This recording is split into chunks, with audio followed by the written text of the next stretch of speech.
Man, here we go. What up, world? What up, world? It's your main man. I'm DJ Double Dose coming at you again with another episode of Double Dose of Reality Sports, man. And guess what? We got yet another big weekend, another heavyweight fight starting in, I guess you can say, if some wants to argue it, the best conference in the nation. None other than the SEC. I know some of the Big Ten folks would love to sit around there and push back because we just saw that.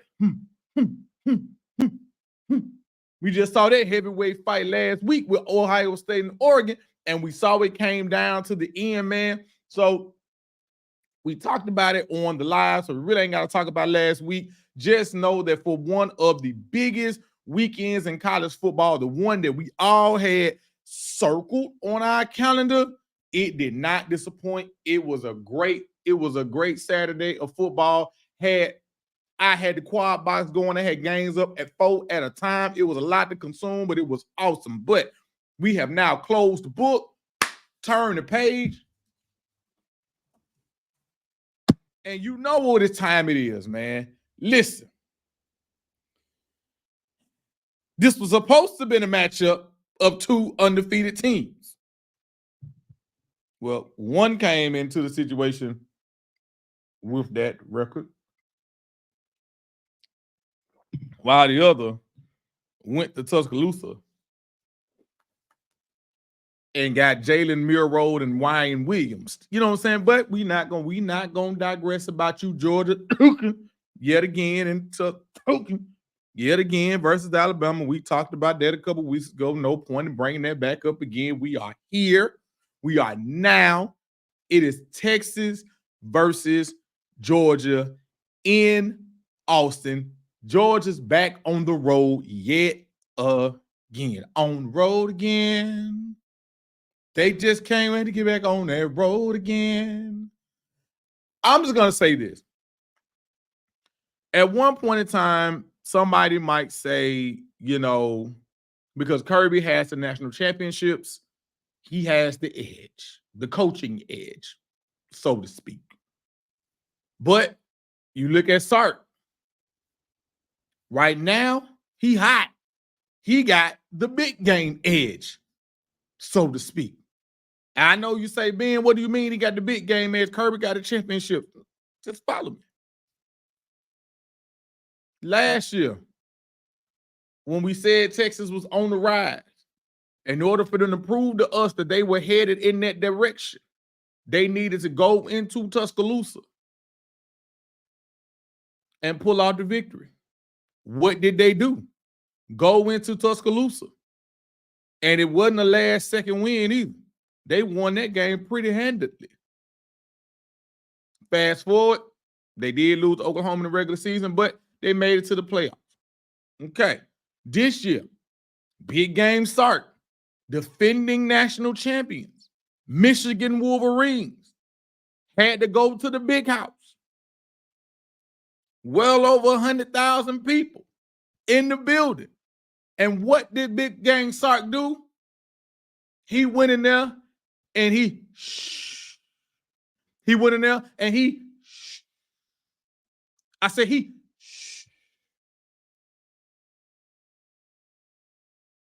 to that Michigan crowd. And they won that game handedly. So once again, now the Red River rivalry, it can be viewed as a big game if you want to view it that way. But considering the way Oklahoma looks this season, you can never tell because, Oklahoma shouldn't have beat them last year, but they did. So it still was a big game. But in the Red River rivalry, what did big game Sark do? What did he do to Oklahoma? Oh, I don't know. They just pretty much made sure that they didn't see the end zone and won that game going away. So now we have Georgia marching their way to Austin. And I'm going to tell you something, man. The one thing that I'm looking forward to in this matchup more than anything else, quiet as it's kept, I'm going to say it again, quiet as it is kept, Texas's defense right now, although people are going to make Although people don't like this statistic, i.e. my partner, one of my partners, they don't like this statistic, but I'm just going to say it. Texas has only allowed 3 touchdowns all season. Now, you can argue about the offenses that they've played. That's all well and good if that's the hill you want to stand on. But the fact is, their defense has only allowed, up until this point, 3 touchdowns. There's a lot of teams right now that, regardless of the competition, have allowed far more than 3 touchdowns. So that is not for you to take lightly, because in that time frame, they've played SEC games. They've played a non-conference game against a Big Ten opponent. So although you may want to push back and argue about the fact that they've only allowed 3 touchdowns in their competition, they still have went out and done it. Georgia doesn't look like the Georgia that most people predicted. Now, some of that is due to injury, because they've had a lot of injuries, and the injuries are piling up, and they don't have the depth, even though nobody wants to hear that crap, but they don't have the depth. Nobody wants to hear it, but they don't have the depth that they once had. So, what do you got? You got a national champion winning coach. You got big game Sark. Here's what we're going to do. We're going to lay it out all on the line, and we're going to make our prediction, because the truth of the matter is this. If Georgia cannot, if the Georgia that we saw, we've seen 2 halves of Georgia not be Georgia. I don't really want to count the Kentucky game, although we should, but we've seen 2 halves of Georgia's defense not being Georgia's defense. And that is the first half against Alabama and the second half against Mississippi State last week, or however many quarters it was. If they allow Texas, who's going to have the crowd, whose offense we know has not skipped a beat, they've lost 2 people, and that offense has not skipped a beat. They lost Baxter. You saw how they still been running the ball. They lost Bond in that game against Oklahoma. Did not matter. So that offense is clicking and rolling on all cylinders. And if Georgia cannot figure out a way to get critical stops in the game, I got news flash for you, Georgia. Remember the stat I just said like a minute and a half ago about them not giving up but 3 touchdowns all year? At this point in the year, I'm willing to put my money on Texas's defense holding y'all from this becoming a shootout, more so than I believe in your defense holding their offense, if that makes a whole lot of sense. So who wins? I mean, will we see Georgia be the Georgia that most predicted them to be? Because let's be honest, I don't really want to go as far as to say this is a de facto elimination game because of the way that Ole Miss has looked, because of the way that, I mean, again, Alabama did beat y'all, but because of the way Alabama has looked kind of shaky, the way that Tennessee has looked kind of shaky. So I don't want to really say this is a de facto elimination game for Georgia, but the truth of the matter is it kind of is. So you walk into this game, you're only a 3.5-point underdog, which, I mean, we're going by home field. We already know the rules of gambling, so that pretty much is even, basically. My gut tells me Georgia pulls this out. That's what my gut tells me. But everybody knows this, and I said this in the preseason, and I'm going to continue to say it. I had Texas in the SEC championship game in the preseason. I had Texas facing Georgia in the SEC title game. In order for us to get that part, for me to get that matchup, Georgia needs to handle business and win this game. But I'm going to tell you something, man.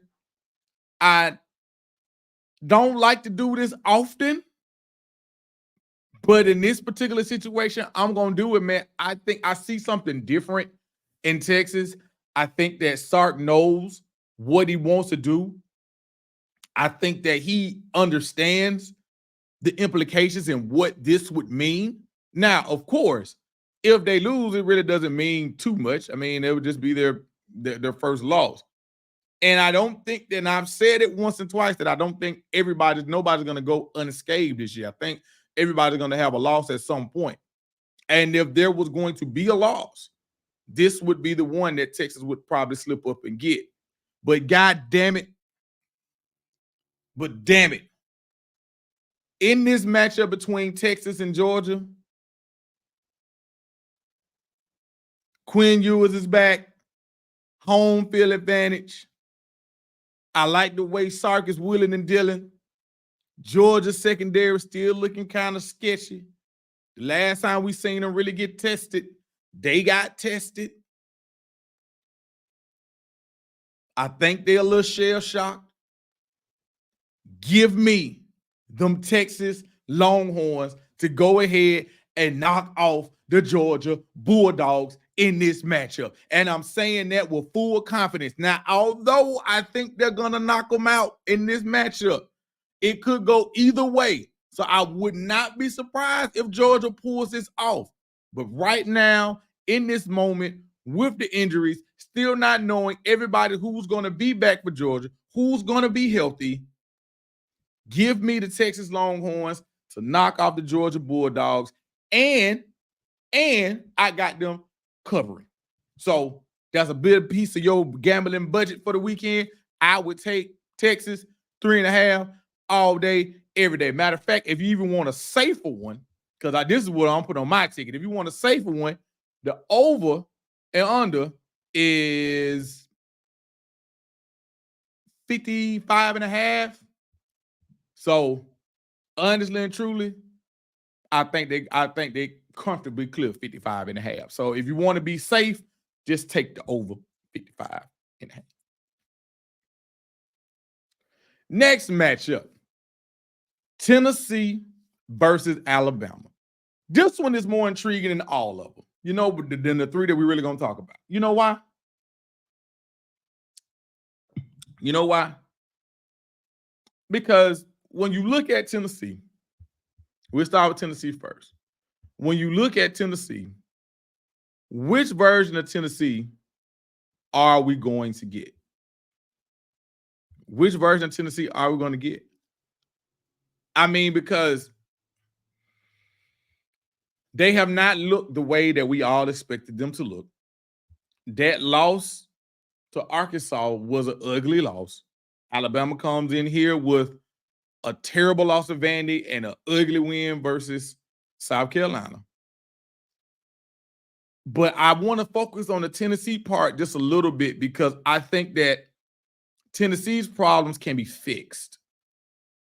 Because a couple of passes here, a couple passes there, 5 yards back, 5 yards up, and we talking about Nico's numbers looking a little different for Tennessee. I do believe in Tennessee's defense, although I understand that they did lose one of their stars. That is going to be a big loss. But losing Keenan is going to be, losing Keenan is going to be it's a big loss for Tennessee. I'm not downplaying it, not one bit. But when you look into this matchup, the number one thing for Tennessee is real simple. It's real simple.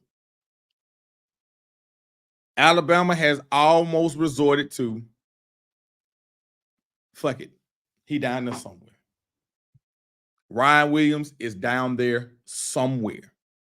Or Milroe just takes off and runs the ball. I know that's a terrible take, because I know you don't like the truth, but that is the truth.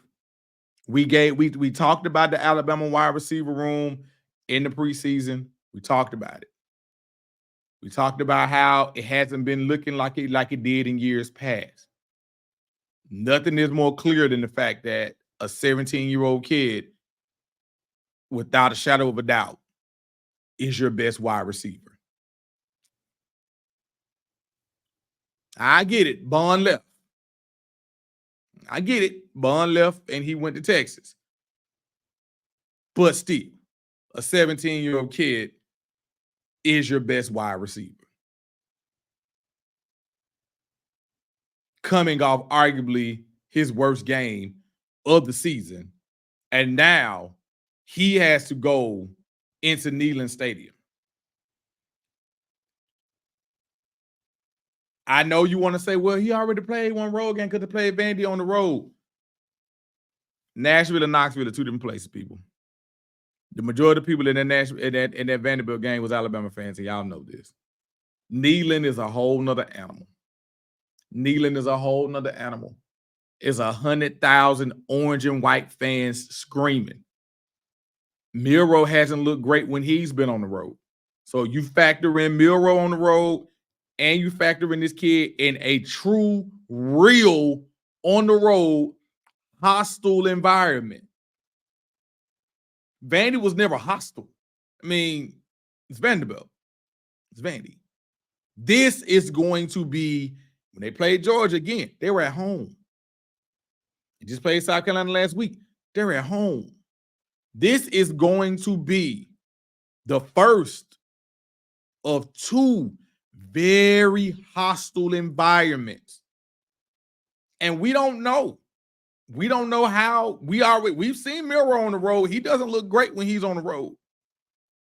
What does Ryan Williams do? How does he look on the road versus Tennessee? And on the Tennessee side, the proof is in the pudding. The tape is out. It's been out.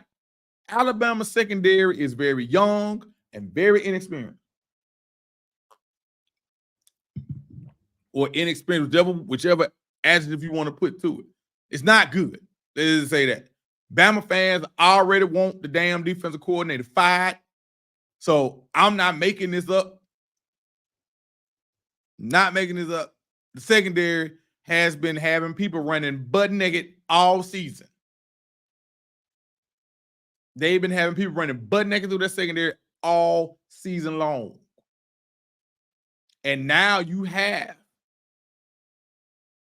one of the most talented quarterbacks in the SEC with one of the most unique offenses. That wide veer and shoot that Tennessee runs is unique. Bama ain't seen nothing like this so far at this point. Hell, the defensive coordinator from Alabama, we probably had to do some digging. I don't even know if he's even seen anything like this. Maybe he has, maybe he hasn't, but I don't think so. This is a very unique offense that Heupel and them run, the way that they run it. And you got to go up here. Now, here's my take on this. It's going to shock some people, but here's my take on this. I feel like Tennessee, at the beginning of the year, I felt like Tennessee was going to win this game. This was one of Alabama's losses that I had at the beginning of the year. But with Tennessee and that offense, I don't know what I'm going to get.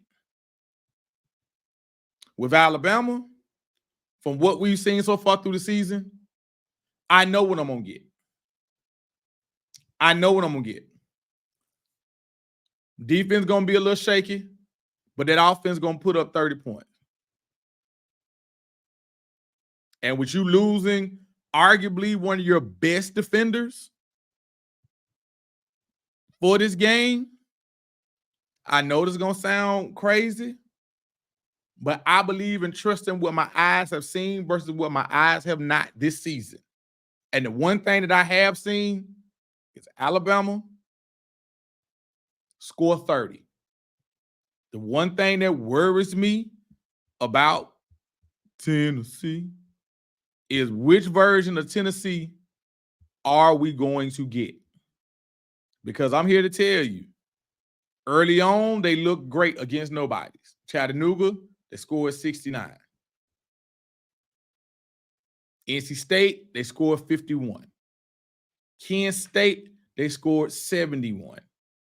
But you know this offense has not done in the last 3 SEC games? I'm going to tell you, they ain't put up 30 points. 25 to Oklahoma, 14 in a loss to Arkansas, and 23 in an overtime win against Florida, a team they had absolutely no business being in overtime with. So, which one of Tennessee is more believable?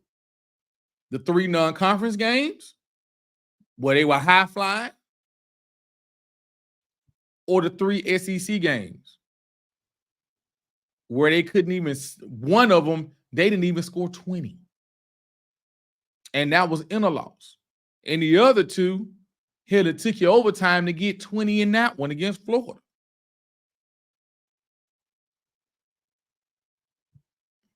So all I'm saying to you is this.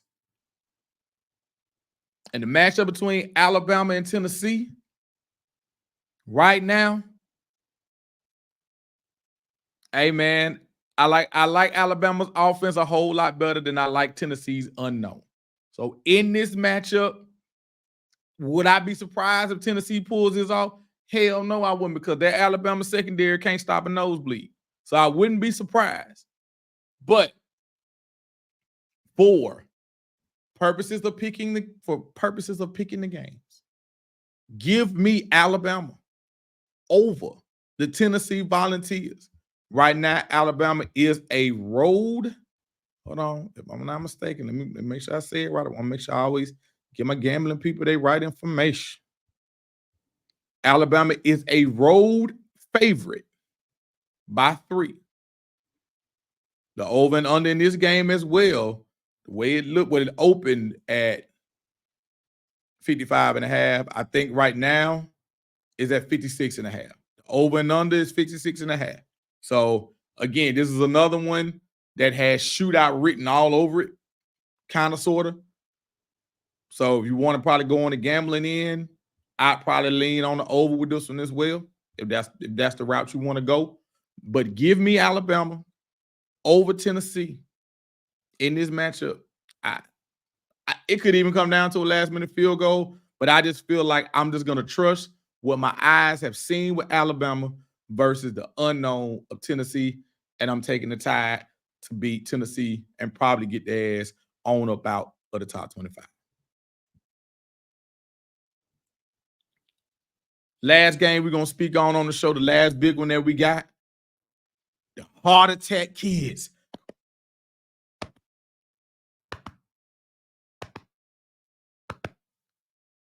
The Miami Hurricanes.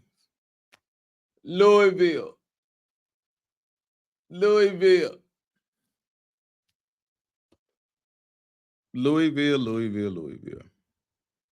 We got Miami versus Louisville. I want to look at this game from a different lens than most, because I think it's easy to think about Braun and his offense. And it's easy to look at Miami and their offense and to come to the conclusion that, hey, this is going to be a shootout, score for score. But I'm here to tell you something. Louisville actually has a decent defense. Not great, but they actually do have a decent defense. And Miami has struggled. Miami at this point, they have struggled with running the football. I mean, when they went and got Cam Ward and they went and got Martinez, a lot of people figured, okay, that rushing attack between the two of them, that rushing attack was going to be, it was going to be everything. But up until this point, Martinez is your leading rusher, and he's only ran for 292 yards. And mind you, the competition that Miami has played ain't been that great. I mean, you're talking about Florida, FAMU, Ball, I think it's Ball State, South Florida, Virginia Tech, and Cal. That ain't actually a shut them down, lock them down schedule of teams. And this guy's only ran for 292. He ain't even cracked 300 for the season. So this is going to be one of those games where if you are Miami, because of the way, and I know everybody up until the last 2 weeks, everybody was, oh man, Cam Ward for Heisman. What did we tell y'all last? He was gonna start turning the ball over, and he had the last 2 weeks. So as much as I would love to dog out Miami's defense, they've been put in some peculiar situations simply because of Cam Ward and his turnovers. So which version are we going to get with them? Are we going to get the Cam Ward that's in control, that has all control of the offense and is running it to the T? Are we going to be able to get Martinez out up to the second level and out into the open field? Are we going to get that version of Miami's offense?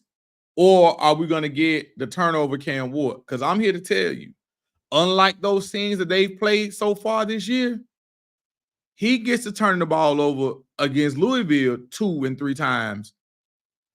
Them going to be touchdowns. And they're going to be down. And Brom is not going to let up. Brom is not going to be Cal's dumbass coach, who for whatever reason felt like the game was over and started looking at the clock and was just trying to get out of there. Brom is going to be more than happy with continuing to score points and run that damn scope up. He's going to be perfectly happy with doing that.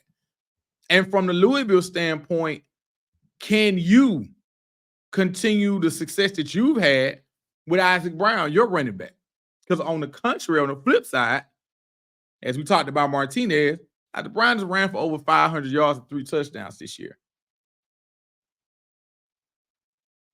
Shook, I guess that's how you pronounce his last name. He's already thrown for over 1,600 yards, 14 touchdowns, only 3 picks. And you got Brooks at wide receiver who's been tearing it up. So this will be the best offense that Miami has faced all year. Let that sink in now, because we've seen what has happened in their last couple of ACC games. And this is going to be one of the best offenses that they face all year. So for me, I look at this game and I could be wrong. And some people may say this is just a homer pick, and that's cool. I'm okay with that if that's what you want. But for me, with this game being in Louisville,